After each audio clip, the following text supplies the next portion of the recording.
care needs in our community.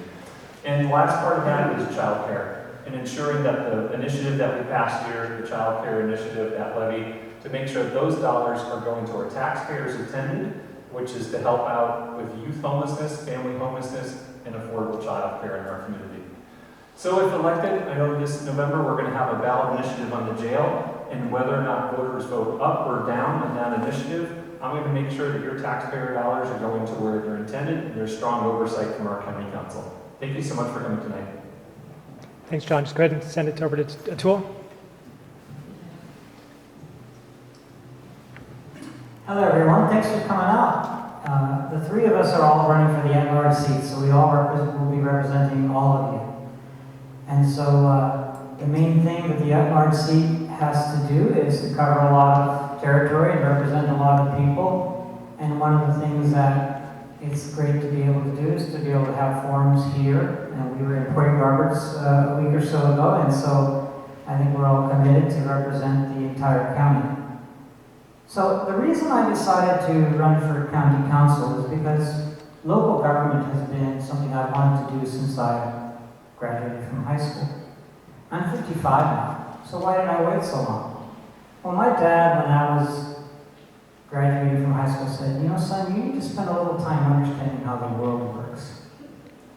And it was great advice, because the experience I have had working as an engineer in a great variety of capacities, being in design, being in marketing, working in large companies and small, have really allowed me to see what is it that delivers the results we want to see from government as well. And about 6 years ago, I started getting involved in local government. So the methodical steps I took were first to apply for and be appointed to the Whatcom County Planning Commission. And after that, I ran in 2008, 2 years later, to be a commissioner with the Whatcom Public Utility District. And now I'm running for county council. So why just run for another position?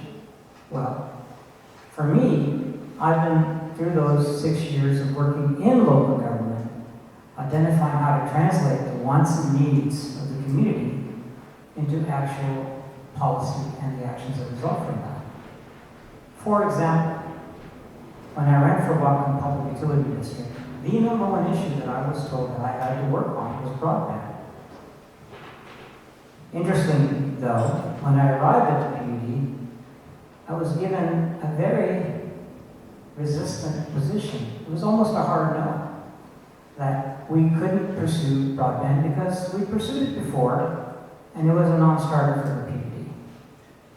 So how did we get from a hard no to a yes?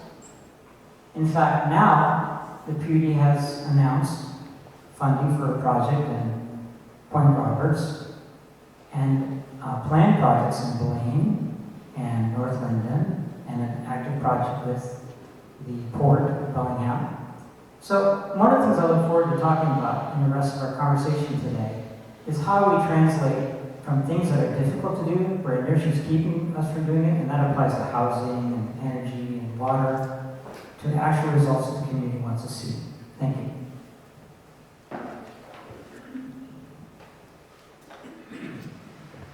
Good evening, everybody. My name is Hannah Orvis, and I'm also running for the Whatcom County Council at-large position. And thank you for coming on such a beautiful night. This is a great crowd.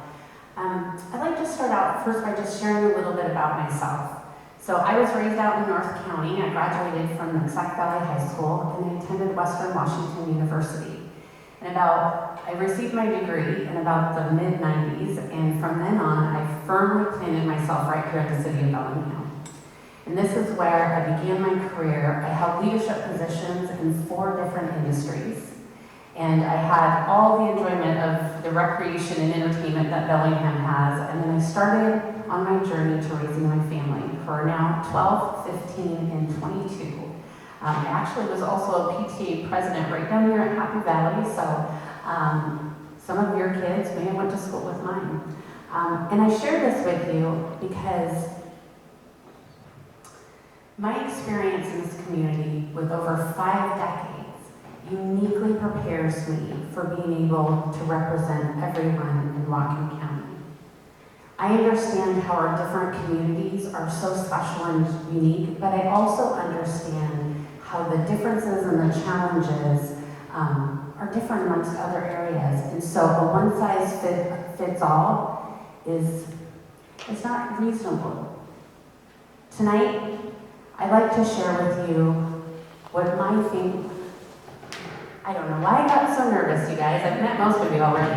So tonight, really what I want to share with you is that I care about the same things that you do. I care about affordable housing, I care about safe neighborhoods, and I care about a nice, strong economy. But what I'd like you to take away this evening, if I could just share anything, is what is my foundation that will guide me in this role.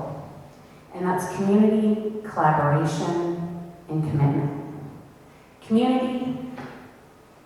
Already, I've been engaging with the community for decades now. And I think more intentionally over the past couple of years as we've experienced floods in 2021, our challenges around public safety, and as a mother, some of the issues that we're seeing around our fentanyl crisis. Those things are all very important to me. Collaboration, because in order to get real solutions, we need to be able to work together, not just as a council, but also with our partners and the people. And lastly is commitment. So if I get elected to this position, I am resigning from my full-time position that I carry right now, and I want to dedicate my time to public service, and that's being in office as well as my volunteer work. And I have lots of other things that I would like to share, and I'm almost up. But I have materials. My website is hannahforwhatcom.com. But always, if you have a question, feel free to reach out, because I'm always willing to have the conversation. Thank you. Thank you.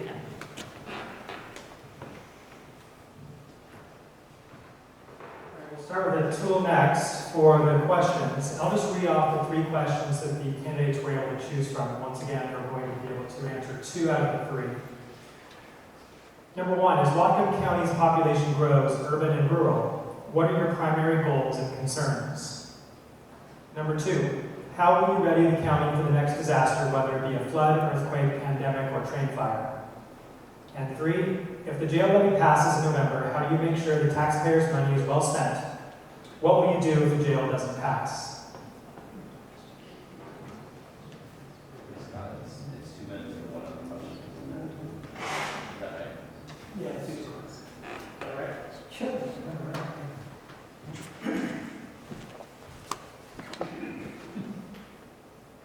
What was the first one? The first one. These are hard.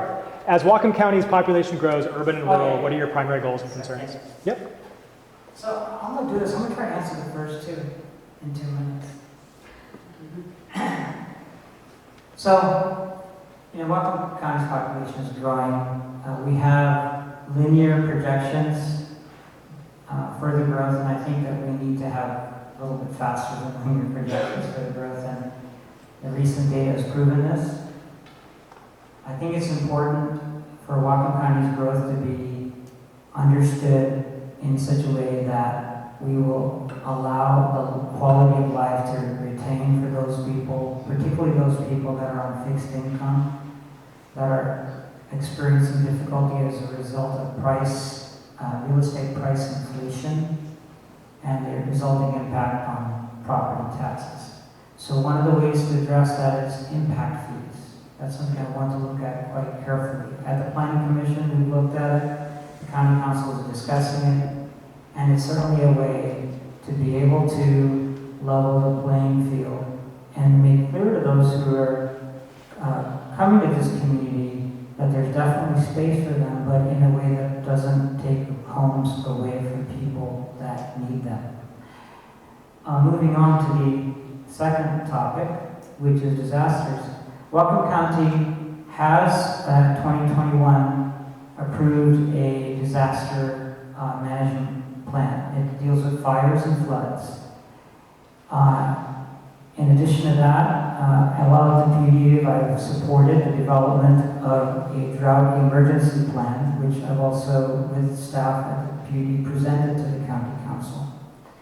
And I think these documents and these tools are not enough. It's really important for the council members to understand that work and be able to jump to action as we need to now, because the governor just declared a drought emergency for Whatcom County. Thank you. Let's go to Hannah next. Okay, so mine is the second one. So how would you like me to repeat it again? Sure. Okay. Thank you. So how will you prepare the county for the next disaster, whether it's a flood, earthquake, pandemic, or training fire? Oh goodness. So this is a particularly important question for me, and one that I've thought about a lot, because I moved back to Sumas, where I was raised, in 2021, right before the floods. I was located just a quarter mile where my friends, my family, and my neighbors were at the base of our hill pulling flood victims out of the front of tractor buckets. That night, I witnessed amazing heroism from just everyday people in our community. And I was inspired in the aftermath of watching people from all across Whatcom County, maybe even several of you, come out and help those in need, just strangers, with meals and the cleanup that was to follow. So how do we help prepare? We need to do a better job of empowering people. What I witnessed over our flood is how everyday people can really come together when there's a neighbor in need. We should be encouraging that community.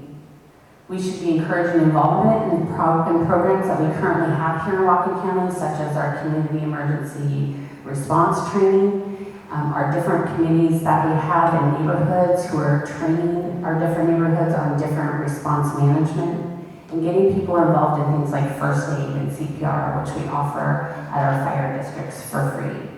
As a council member, I will lead into my foundations of community, collaboration, and commitment.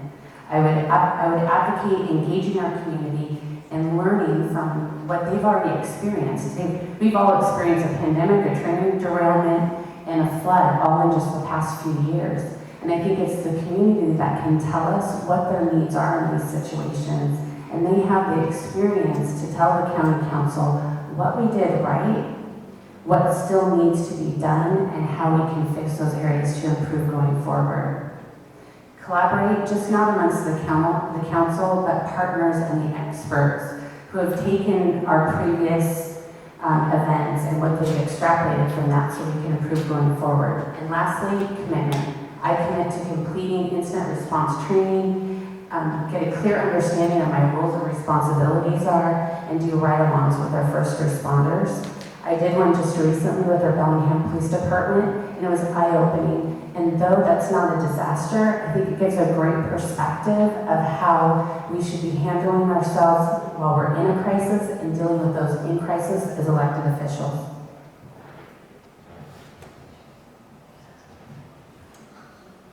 I'll answer the first question about growth. And so I think one thing that we need to do is plan for that growth. And we have processes to do that. So if elected within that first year or two, the county's going to go through a process to plan for our growth over the next decade. It's called the Comprehensive Plan Update. It's managed by the legislature that we do this every so often. And I think what we need to do is build a big coalition. And we have to plan for the future. And I think we've seen what happens when we don't plan for the future and we don't build enough housing, and in particular, enough affordable housing in our community. I think in order to do that, in order to build that big coalition, we need folks who have experience in building big coalitions, and that's what I've been doing my whole career.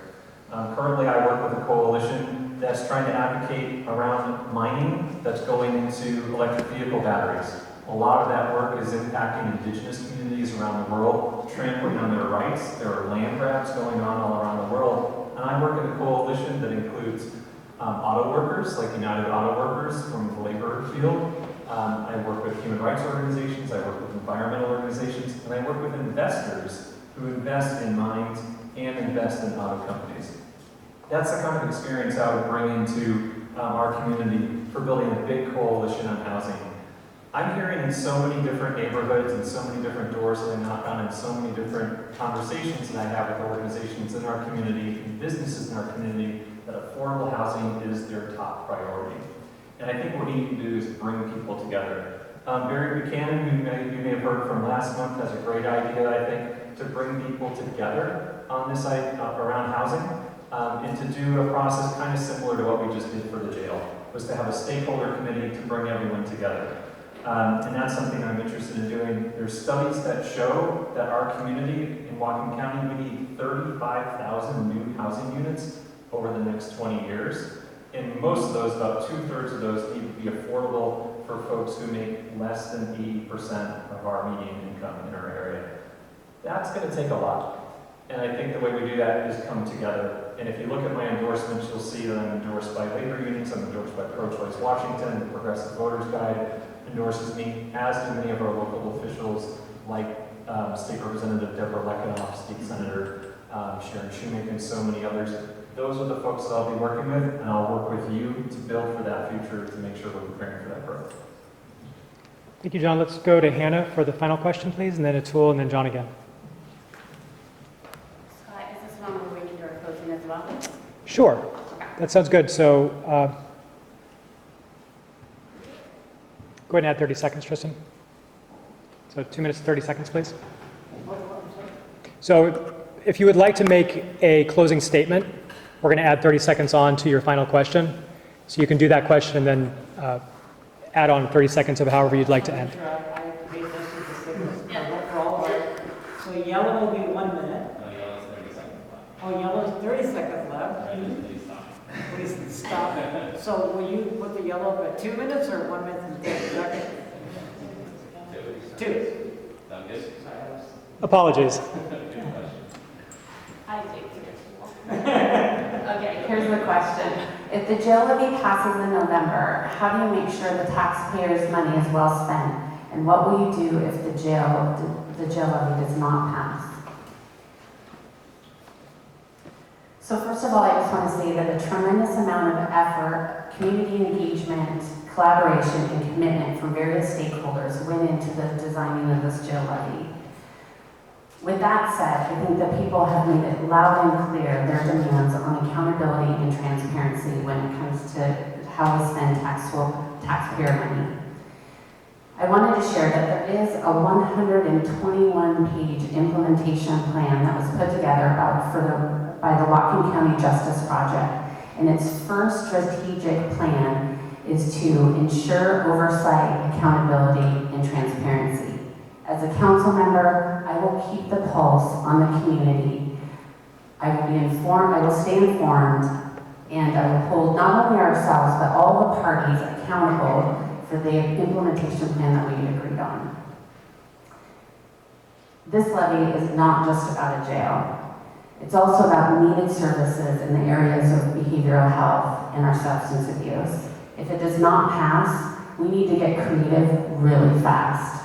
Questions I would ask, because this won't happen with just me, are where are the people that are in the facility now need to be there? So do we have existing buildings or offices where we can relocate our sheriffs and our non-correctional staff members, especially in light of our recent flooding? And are we maximizing our diversion programs? So can we expand our grace and lead programs, knowing that one of the biggest constraints is staffing with these types of services? And there are other options that we can explore. And how are we going to get those services that we so desperately need? So I'm part of the North Sound Advisory Health Board, and I do know that we have state funding that's allocated, as well as our opioid settlement that can be put towards these services. And so I think it's important we have county representation on that committee right now, and we'll need to leverage that so we can ensure that there's progress going forward. Also, where are the funding resources if the levy doesn't pass? So earlier this year, I attended a jail tour, and I can't imagine how much longer that our jail facility can continue maintaining. So I would like us to be able to explore what options we do have, and if there are any, and if we have them, what are the barriers that are keeping us from expanding onto those now? In closing, We will know more in November, and as a council member, as a mother, and a member of this community, I would ensure that safety is at the forefront of what we do by working together as a council in the community and with our first responders to ensure that we're on the right path to making sure that our neighborhoods are healthy and safe. In closing, I like to use a quote, but I don't want to get this one wrong, so I'm going to read it right off of here. So this is a quote. Hannah, I'm sorry, we're going to have to cut you off. You have to tell, the quote is on my website, it's from my son, and it was really amazing, so you'll have to read it. I'm sorry about that. So to clarify, we'll do 2 minutes yellow, and then you'll have 30 seconds to close. Red means 2 minutes and 30 seconds, and to please stop. Thank you. Okay, let's talk about the jail. We build a jail, not build a jail. We let a tax levy passes, tax levy doesn't pass. Okay, so let's consider all those possibilities. What voters have repeated over the last decade is that they don't want a big maximum security facility on the Bounty Road. There's been a listening tour that quantified that, and we didn't listen. I was a member of the jail stakeholder advisory committee, and the output of that was a implementation plan which had significant facilities related to behavioral health, diversion, reentry. The implementation plan has no implementation plan. The current levy is one which is just going to build that big facility on the Bounty Road. So, you can see how maybe some of us might be frustrated over that. And also frustrated over some of the presentation of facts around this issue. For example, how many of you have been on a tour of the jail? How many of you been on a tour of the Youth Juvenile Detention Center? It's immaculate. Why is the jail filthy? And why is the Youth Detention Center immaculate? Designed the same plan, same engineers, same construction. One of them is this way, the other one's the other way. Whatcom County Public Works administers maintenance of both facilities. I met with them just the other day. Why is it so different? It's because the requests are coming from two different places. So, what we have to do is do a much better job of maintaining the facility we have. And use the facility in such a way that we are focusing on maximum security clients in the maximum security facility. What we need is more minimum security facilities. Facilities that support diversion and reentry. And that's what I've been trying to communicate to our leadership. I'm somewhat alone in this regard. I don't like to be alone, but the public has been clear. My feet are grounded in what the public is telling me. So this is why I received the endorsement of so many community leaders. They support me because they know I've got courage. And it's not always pleasant to do so. But I hope you'll see that too, and I hope you'll know that once I'm elected, I hope when we get elected in November, I will stand up for the community. Thank you. Thank you.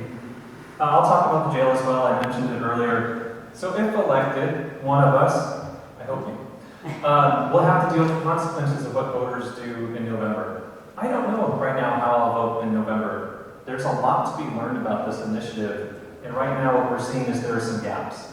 So the way it's currently lined up is that the first 5 years of the funding are all about construction. And it's not until that year 5 that a lot of the behavioral health treatment funding comes in and a lot of the substance use treatment comes in.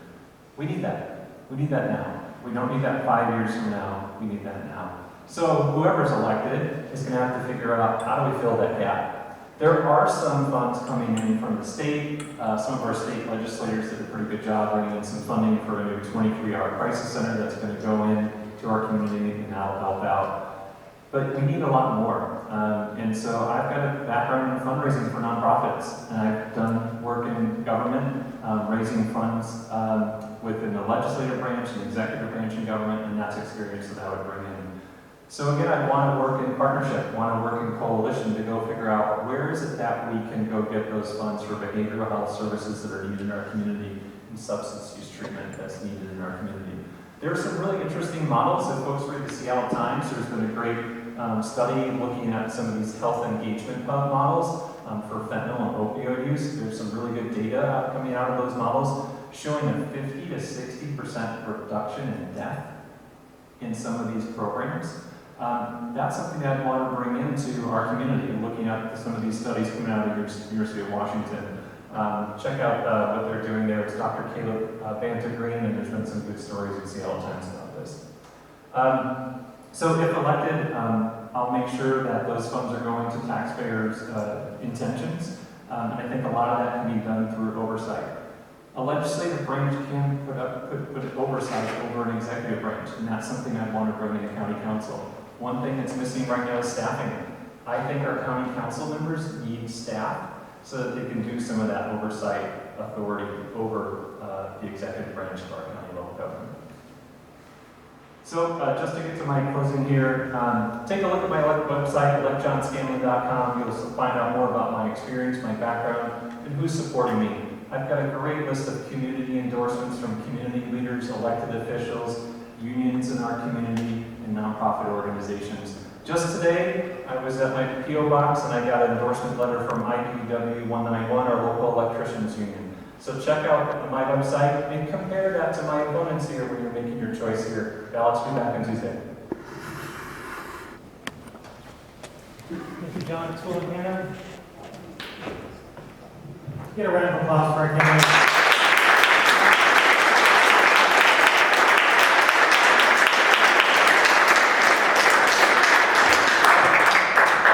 Thank you all three for coming tonight. You are welcome to stay as part of the crowd, or you're welcome to leave because I know that your nights are very full. So thank you again. Thank you.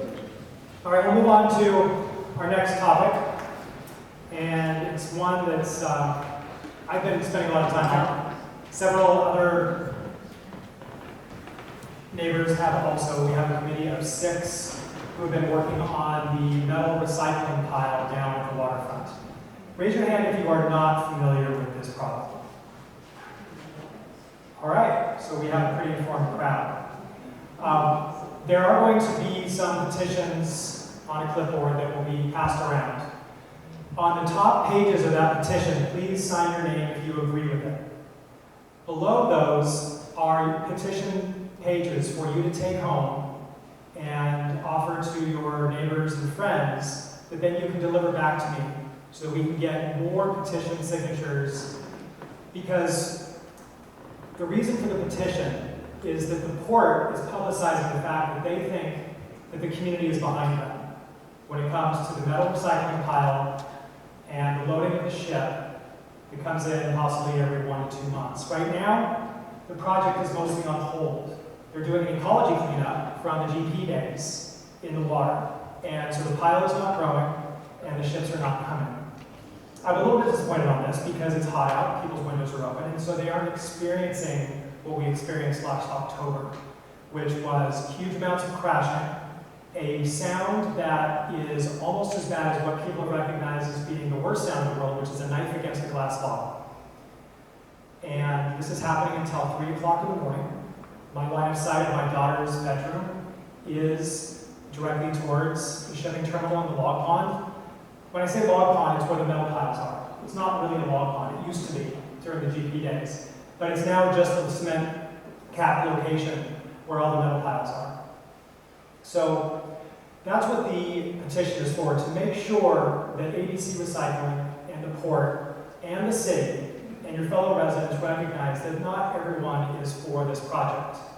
Now let me be clear that we are for recycling. That is not something that we are against. We are for ferrous metal recycling. It is an awesome opportunity to save energy. Ferrous metals can be recycled time and time and time again, and they don't lose their strength. The problem is that this metal is coming from mostly Canada. They are exporting their waste, and it's going overseas to India and Vietnam. And they are working until 3 o'clock in the morning with noises, air pollution, and water pollution.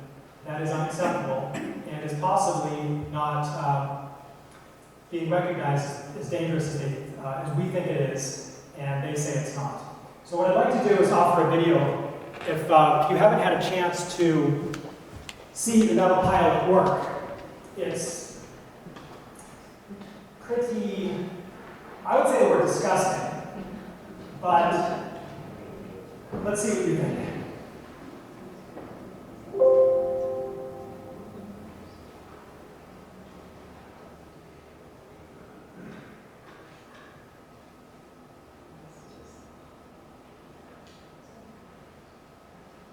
Really hurts. So SaveTheWaterfront.org is a website that I created, and it is an informational website to help people understand a little bit more about what's happening. At first, this project began with the Southfield Neighborhood Association because of the noise and keeping up our neighbors.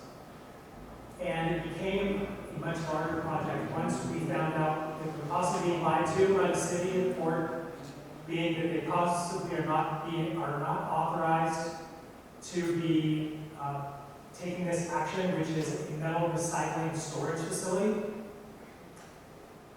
And they are not creating as many union jobs, which we are also for, as they say they are. So here's a little bit of what is happening. On the top of the screen is where they're loading, and that's where they promise the atomizer, which is a water-based solution to the dust. On the bottom is where the metal pile is, which is sometimes 3 stories tall, possibly 4, and several hundred feet long.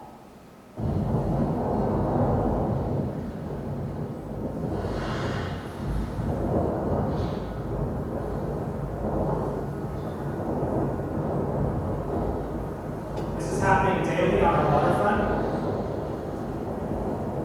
only several hundred feet from Waypoint Park, pump track, and newly built to be opened next year, affordable housing units.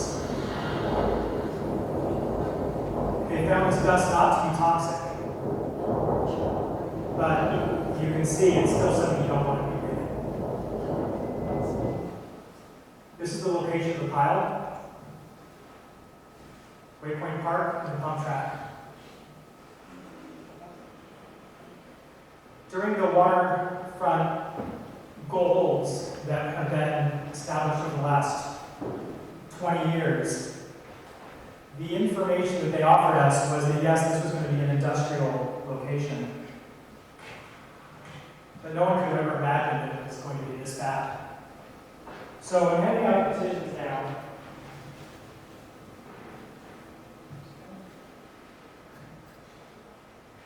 And please do, if you do agree with the petition, sign it, take a few pages, however many you think you'll be able to get, and get them back to me by the email address that I usually communicate to. Wally, the waterfront is his name. I named him. I like naming things. Needs our help. Yeah, Lee. When do you want to have these back by? I find that these types of projects, if you don't get them done in the first week or so, they just die. So I'd love to have them back in the next week if possible. If you find you just can't for any reason, petitions can continue on. But I really want the city, the port, and ABC Recycling to recognize that there are people out there that do not agree with their stance. And this is the best way that I've been able to find people to do this. We're also going to have a petition online at SaveTheWaterfront.org. There's also a location where you can sign up there. Yes, sir? Are there other community organizations here that are petitioning as well? Thank you, that's a really great point. So they're not stopping here. ABC Recycling has bought 20 acres out of the old cement plant at 765 Marine Drive. And what they're going to do is haul the metal from Canada, and they ship it in from Vancouver Island. They're going to put in an industrial metal shredder. They're going to take all that metal that has been coming out to the port, they're going to shred it, and then they're going to bring it down to the log pond, store it, and then move it again, and and loaded up on the ships. And that's because some of these pieces of metal are as big as half of a car. But if they can make it smaller, they can put more on a ship.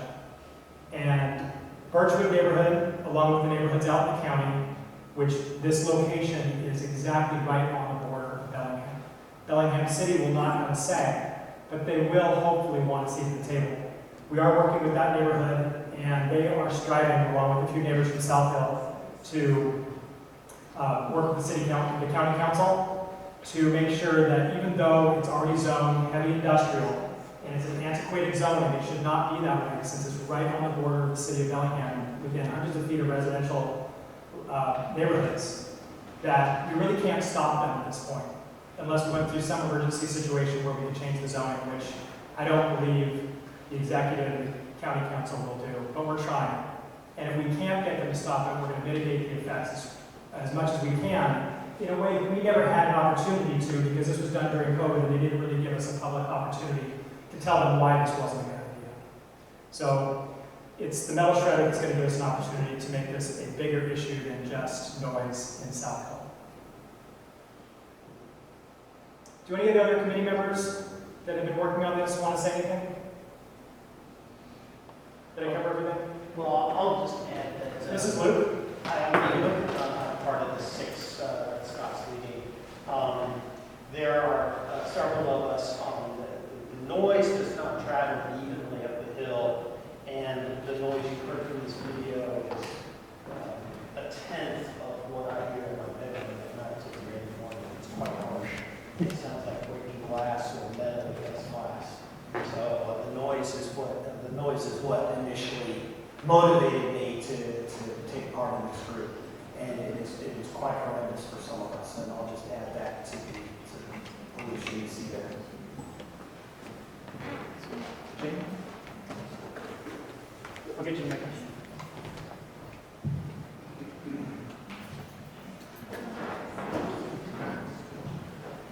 Shane is our South Neighborhood President Association, Neighborhood Association President, prior to me. Past president. And also, prior to moving to Bellingham, I was very involved in an environmental group. I helped start dealing with coal-fired power plants. And I took a deep dive into air pollution. And one of the things to keep in mind is that when they talk about a dust or a pollutant or something is legal, that does not mean it is safe.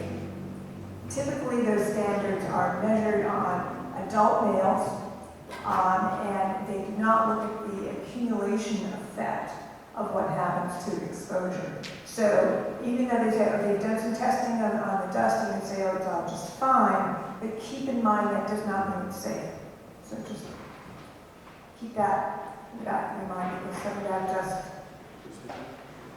is potentially very harmful, especially around kids.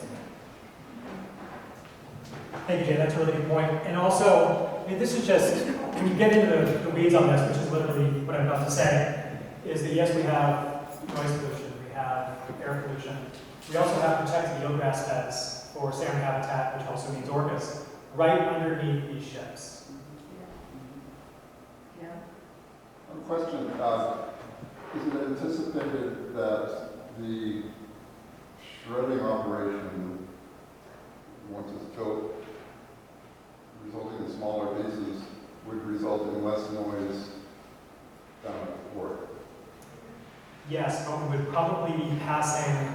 Please repeat the question. Yes, thank you. Would the smaller pieces from the metal shredder decrease the noise that would be made at the log pond and the loading of the ship at the shipping terminal? And what my opinion would be, and that this is just off the cuff, is that we would be trading one for another. One is that when the metal shredder does its thing, it creates hazardous waste that wasn't there before because it releases things within the metal that wasn't released. Because the ferrous metal was something once. It was a car, a washing machine, whatever it was. And some things are encapsulated until they're not. And that shredding releases that sometimes. And so, yes, we might have less noise, but the loading process could be far more damaging for air and water pollution. Is that shredding facility supposed to be an indoor operation? That's what we're hoping to mitigate. They're probably going to go for the cheapest solution. And we're going to request that they do everything they can to mitigate all pollutions, noise, water, and air. If it's indoors and stuff. There are ways. You can spend a $50 million metal shredder and make sure that the city doesn't even know it's there. Yeah. But it's $50 million. So we're going to try to ask. And if you'd like to be a part of that conversation, that would be great. Yes, sir.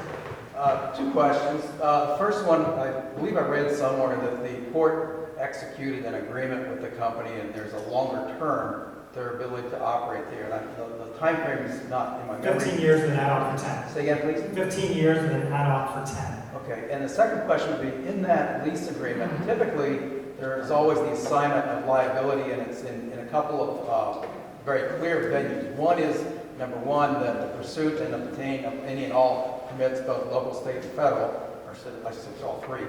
And also, the other one is that anything that's hazardous, managing that and mitigating, managing that hazardous, both operationally and then long-term, should, when they leave it, requires. Now, you're grinning, and I'm trying to see if have we seen the rental agreement, the lease agreement, and are there those provisions in that lease agreement? So the lease is on the savethewaterfront.org's website. And the lease says that they were going to hire upwards of 20 union workers. And this is just getting to my point. They, inside the lease, say it's only going to be 5 down at the port, and it's going to be 15 elsewhere, which is a recognition of what they're going to do with the metal shredder. Along with the lease, they didn't really do much with the city, and I've been working with Mayor Fleetwood and Planning Director Blake Lyon. And so far, I have not been able to prove or disprove that there's a document with the authorizations that they would require to do what they're doing. There should be a BMC, again, 420 is the last number, it's all on the website. But they say that they have authorization that this is a maritime use of the land. I don't see metal storage as a maritime use. That includes aquaculture, boat building, and things like that. This is not maritime. There is another zoning within 420 that has to do with metal recycling collection. And it requires that the piles get enclosed by a building and that work ceases at 7 p.m. And that's what we're fighting for, whether by mandate or by acceptance. Along with that BMC, getting to your question, is that there is a mandate for them, ABC Recycling, the leasee, to prove certain things like they are not bringing in nor creating hazardous waste. It's in the county that's required, and also the city requires it also. They have not been required to do so, even though it's their mandate to prove it. And that's what we're also fighting for. Okay, and have you pursued the state requirements both on water quality and air quality for the Northwest Air Pollution Authority? Which we've worked with, and so far with ecology and those departments, we have found no teeth. But, and I hate to belabor the point, but were those components cited in the lease agreement with the port? Contact me and let's work through it together. I don't think so. Okay. The lease is as limited as they can possibly make it for their own use. It's on the website again? It is. Savethewaterfront.org. Thank you. Let's get this wrapped up pretty quick. Let's go with David and then Tom. I wonder if people are aware that the loss on the area where this operation is being carried out is a deeply contaminated area, still contaminated by mercury from the GP activities over many years, and is scheduled for remediation. Now, this remediation plan is under the direction of the Department of Ecology and has been a work in progress, just setting it up to be a work in progress for some time, and it has not been made operational. It's supposed to be made operational next year. So this scrap metal storage, plus all of the rubbing about in the turf that takes place in the aid of converting or transporting this metal from these piles to the ship, and all of the ancillary activity is being done on the ground which is contaminated. Now, the Department of Ecology is aware of this. It's already passed, so it's not an issue. No, it is an issue. We can't make it an issue if it's... I'm sorry. It had been capped in 1976 by Georgia Pacific, when they spirited away tons of material from the sludge pond, deeply contaminated, capped it by fixing the contaminated sludge to the chemical process and putting asphalt over it. The integrity of that cap is of some concern because this is, after all, 40 years later more. And we have no documentation that examination of that cap has been taking place or what's beneath it. Furthermore, there are two aquifers underneath the subsoil, both of which drain into the water. The Department of Ecology, which we have attempted to contact, is somewhat unresponsive, and paradoxically, whenever I have asked them for an interview up front, they refer me to the port, which does not seem to be a productive kind of interview to undertake.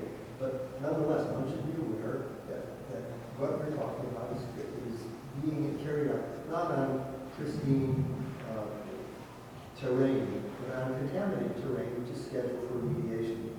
And all the ins and outs that are documented and that are very complicated, but nonetheless, the activity, which itself is questionable, is being carried out on terrain which is even more questionable.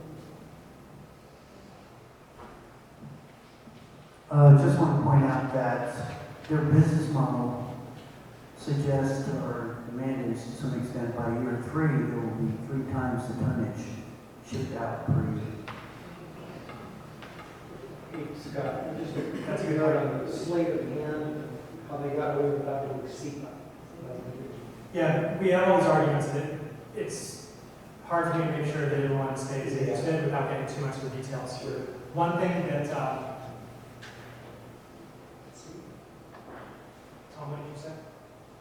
You're going to have 3 times, the business model is going to be 3 times what they're shipping out year 1 by year 3. Which brings up my final point. The port says this is all about finances. They need to do this because it's their mandate to make money for the community. They're making $200,000 on the lease of this land per year. It's 1/2 of 1% of the port's revenue. It's negligible. The union jobs, which are so needed in this community, and we totally agree with creating union jobs, is 5 that are most often pulled in from another location once a month to load a ship. In comparison to the risk of the loss of the union contract workers that are building the buildings that may not be built because no developer wants to build near a metal pile. And that's my biggest concern, that this metal recycling pile will cause the failure of the waterfront that we've been looking forward to for 20 years. All right, on that note, we're going to move on to the elementary school LED reader sign, unless there are any other further questions that we must get to right now. Yes, sir. Just a minor one from an old timer here. The video that you did, that you presented here tonight, that audio, that was sound from the wind blowing on the microphone. Mm-hmm. Well, it implies that that was the sound of the stuff being dumped, and it isn't. No, and I never implied it. But the juxtaposition of that comment and the picture sure made it look to me like you. Well, the crashing doesn't happen all the time. The wind does. And that just made, I had never even thought there would be anything other than the wind. I can show you the noise, and it's all up on the website. There's 4 videos, and you can hear the noise. And the noise is nothing like wind. The wind is wonderful. It's white noise. That's not what you hear from the crashing sound. So go ahead and take a look at it. All right. I would like to introduce Michael, a board member. Michael here, there we go. And he lives directly across the street from the LED reader board sign at Lowell 15th Street. Thank you, Scott. I've had the pleasure of meeting many of you in the discussions lately about the sign at Lowell School. We're really shifting gears here. This is something very different than the ABC around recycling, so let's keep that in mind. A little bit of context. The school district is in the process of building what they call reader boards at the 22 schools in the district. This one has not been built. Okay, so this has not been built. 6 have been built in the city at a cost of about $70,000 each. 22 of them are going to be built. That's a total expenditure of about a little over $1.5 million. This summer, the plans were to build two of these kind of structures. These structures are, what you're looking at is something, again, this is just a mock-up. This has not been built. 8 feet tall, 5 feet wide. The critical issue for South Hill is the center area there. You're seeing a high-intensity LED computerized digital display board. What the manufacturer actually calls a digital billboard. Now, what happened is that in the end of June, neighbors in the area around Lowell Elementary School received a letter from the school that the plans to build this. And to be honest, the letter was a little confusing, and many of us didn't even know what this was referring to. What we found out was the permit was already in process. Construction was planned for this summer. There were going to be 2 of these built this summer, one of them here at Lowell Elementary School, the other one at Silver Beach Elementary School up at the north end of Lake Watford. The neighborhood was a little concerned about this for several reasons. One is this is a one-size-fits-all approach. If something like this is okay at Bellingham High School, why would it be okay at Lowell Elementary School? That's one issue. Another issue, this is a very narrow street, only 24 feet wide, as opposed to like 14th Street, which is much wider. Well, what was learned then was the project going on at school is actually, the school is being flipped, so to speak. What the school district is doing is they're officially, legally changing the address of Lowell Elementary School from 935 14th Street to 914 15th Street. So they're officially making this the GPS or the Google Maps location of the school. What's going to happen is inside the school, the principal's office is even being moved from the west side to the east side, so from 14th to 15th Street. A flagpole will even be constructed here on 15th Street to mark the entrance, and the plan was to build one of these LED display boards. The neighborhood put together a petition asking the school district not to do this. An old-fashioned petition of knocking on doors, ringing doorbells. There was also an electronic petition. Most of the signatures we have, I'll tell you the numbers in a minute, most of them are all on the paper or pen paper petition. After the neighborhood accumulated a total of about 200 signatures, the school district agreed that they would contact the permit office and tell the permit office to pause the permit. The permit right now is neither approved or denied. The permit is in limbo.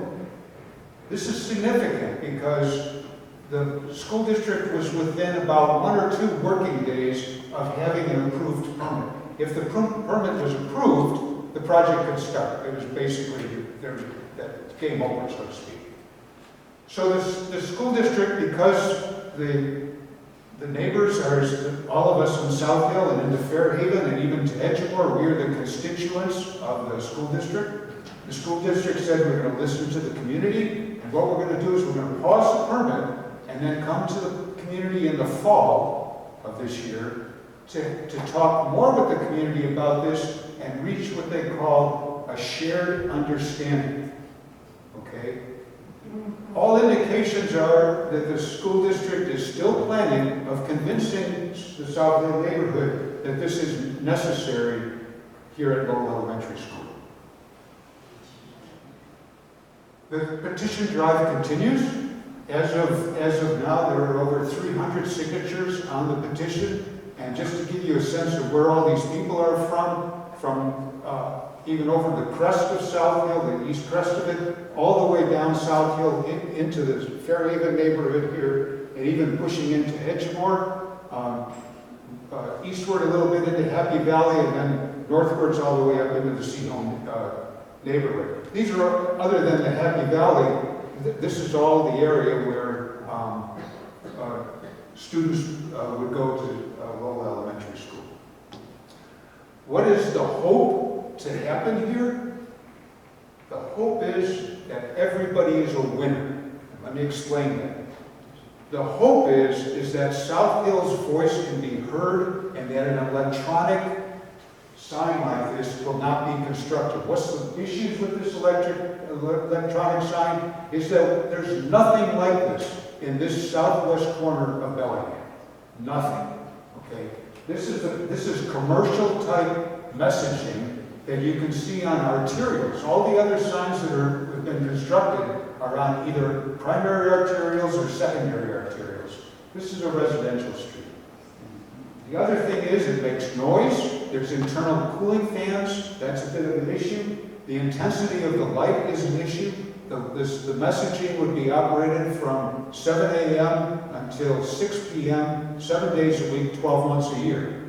If you go to one of these signs that is constructed right now, like the one at Sunnyland Elementary School on James Street, you can get a feel for what one of these things is like. It's intense, and that's the whole idea. These things are commercial type signage to catch your eye. They're eye-catching. The issues we have here at this location, because of this narrow street, when the pickup or drop-off and pickup is happening for students, there's really no need for any more visual distractions for the drivers. We have kids, we have strollers, we have dogs, we have cars, all trying to maneuver this street in a relatively short amount of time. We really don't need some kind of distraction. So to get back to my point, what's the goal? The goal is that everybody's a winner. South Hill gets their voices heard to not have an electronic sign. The school district gets to say, yes, we listen to the community, and hopefully they will build a non-electronic sign. And the permit office also is a winner. Let me explain that. The petitions that we've collected and are still collecting are being delivered. The originals are being delivered to the permit office and put on file with the permit for this project. Copies then are given to the finance office, so when the money is going to be released for the construction of this, they'll see there's been some community discussion about this that is opposed. And then copies are also given to the superintendent, the school district's superintendent's office. The project has been put on pause, indicating that our petition drive has actually influenced a permit application. Permits are not required to be, or in no way influenced by petition drives. Permits are determined based on ordinances and policies and regulations in the city. Why were we able to hold a petition or use a petition to slow down this process? Because the applicant, the school district, has the neighbors as constituents. And so there was a public relations issue that was created, and the school district has decided to pause on their permit. The permit office does not want a public perception that petition drives can halt permits. That's just not how it works. So we want them to be able to be winners too, in that something will be approved, hopefully not an electronic sign, but we don't get into a situation where there's a public perception that the petition drive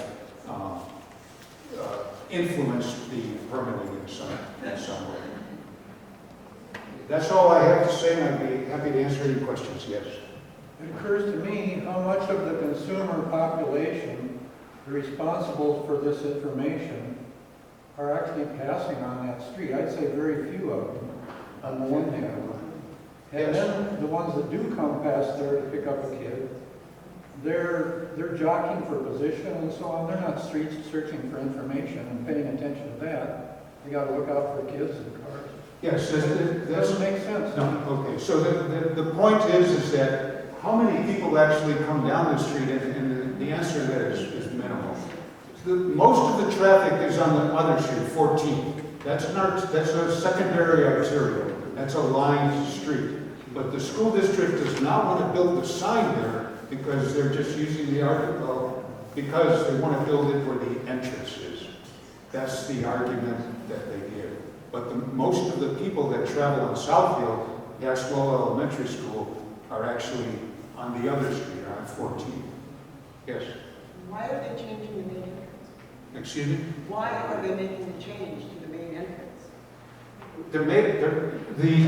This entrance has actually functioned as the entrance ever since the addition was built 7, 8, 9 years ago. And this entrance has the ADA accessibility. And it's the ADA issue of why this has to be the main entrance. Yes. I hope the problem isn't that it's just on 15th Street. I hope they would respect our historic neighborhood and not have it on 14th or 15th. Yes, and that's a very good point. In the initial reaction of some of the neighbors, I know there were some conversations, well, can the sign move to 14th? But then that was a knee-jerk reaction. We had to think about it some more and realize, no, this sign is inappropriate for anywhere on South Hill. And as a matter of fact, initial discussions have been made, seeds have been planted with the Fairhaven Neighborhood Association and the Edgemore Neighborhood Association for them to realize something like this would be inappropriate at Fairhaven Middle School also on Hawthorne Road. So if we're going to try to maintain the historical aspect or aesthetic of this corner of Bellingham, there's always going to be progress. We're going to be, I mean, we have 1,800 homes from the late 1800s that have solar panels on top of them, okay? But the thing is maybe this certainly is something that would be an addition to the neighborhood that could be prevented. It's not necessary. Yes. Two historical legal components and code components to pass along. Lowell School, as we all know, is very much an historic building for South Hill, and it's also in the middle of the South Hill Historic District.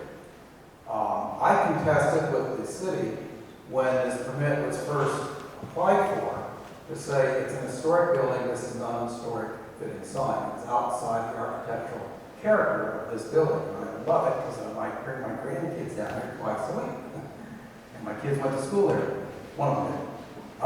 The response was, even though the building is inside the historic district, which is recognized in the National Trust for Historic Preservation, the building itself is not on the city's historic building list. Had it been on that list, then there's a significant component in Title 17 outside the zoning code that would have kicked in and would have made this sign directly revealing every single detail, height, size, width, illumination, etc. That does not apply. So what does apply is the standards that are in Title 20 that deals with the various sign and how it's located. So then you say, well, how did this come about? This is the second historical point. In 2021, while COVID was still keeping our city council meetings just online and computer, and nobody was able to attend any public sessions, the school board came to the city and requested that they have a change in the overall zoning code, sign component, that would allow these types of signs to be erected across the entire city at all schools. That ordinance was adopted, and that is in the code today. This sign must comply with those provisions. So technically,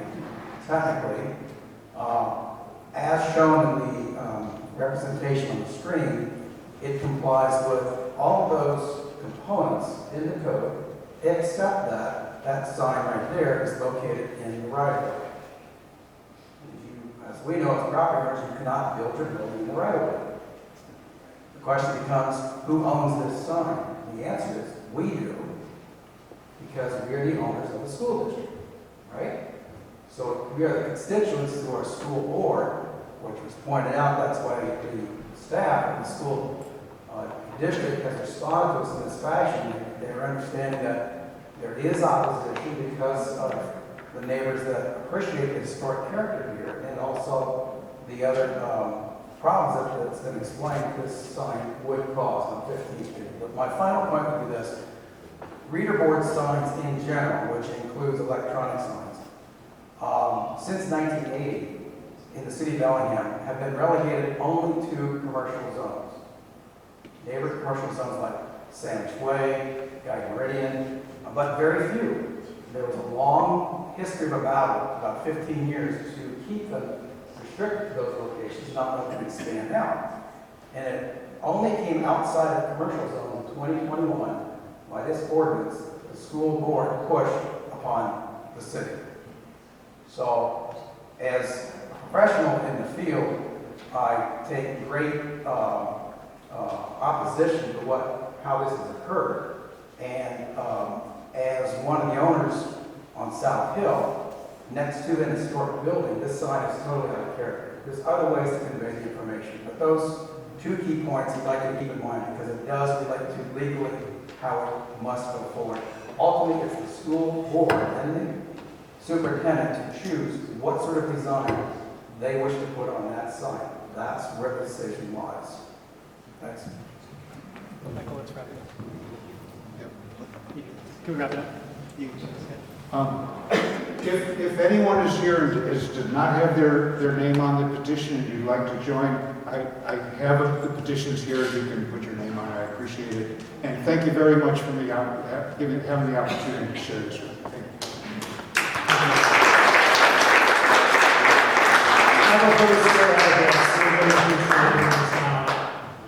Has anyone not had a chance to have the metal recycling pile paperwork? Right. I'll bring it to you in a moment. So next, for 10 minutes, we'll be out of here at 8:30. Tristan Smith is our environmental member of the board, and he has an idea on how to help folks in the neighborhood electrify their homes through information from fellow neighbors. Thanks, Scott. I feel like the candidates at a time cut me off. So I think everyone here is probably aware of climate change this summer with heat everywhere in the world and temperatures that are soaring and all the problems, and it feels, at least to me, like things are accelerating and there are tipping points ahead of us that we want to be sure we avoid. That's all the bad news. The good news is that we as a society know what we have to do, and all of us as individuals play a role in that. And one of the big things we can do as homeowners and just people who live our lives is electrification. That is a big push to just get everyone and everywhere off of fossil fuels as quickly as possible. The other good news, in addition to there being the technology and those solutions, is that there are now tons of tax credits, rebates, incentives for us as homeowners and individuals to make some of those electrification jumps. With the IRA Act last year, and Washington State incentives, and all sorts of different things. So that's all ahead of us as a journey, and we've been thinking about how can we as a neighborhood support each other on that journey, and one of the things we thought of is, as neighbors who are each at a different place in that journey, let's share with each other how it's going and what we've learned along the way.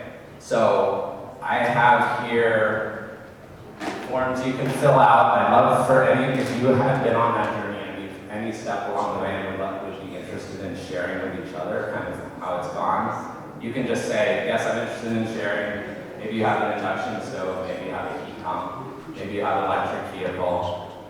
And if you give me that information, we'll collect it, and then we'll be able to share it with each other. So if someone reaches out and says, what's up with the induction stove, what is that?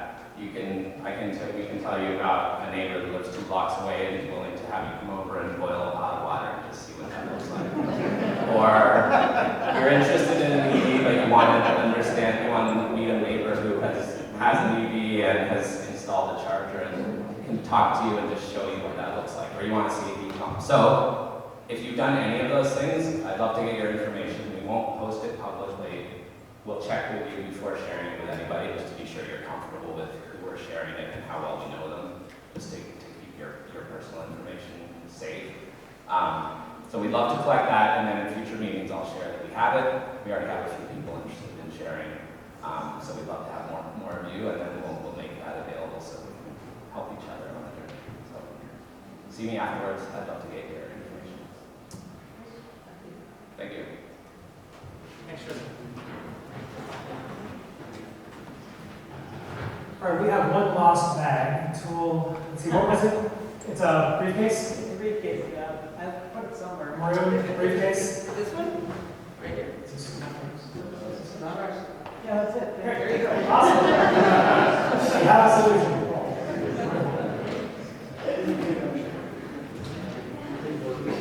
All right, we'll get out of here. Once again, please, if you do have any friends or neighbors who would like to sign this, and then you can get back to me in neighborhood at southlownneighborhood.org, and I'll be able to come and pick up any of the signatures. And if you need more pages, just let me know, and I'll be able to get those out to you. Thank you very much for coming tonight. Have a great night. Yes.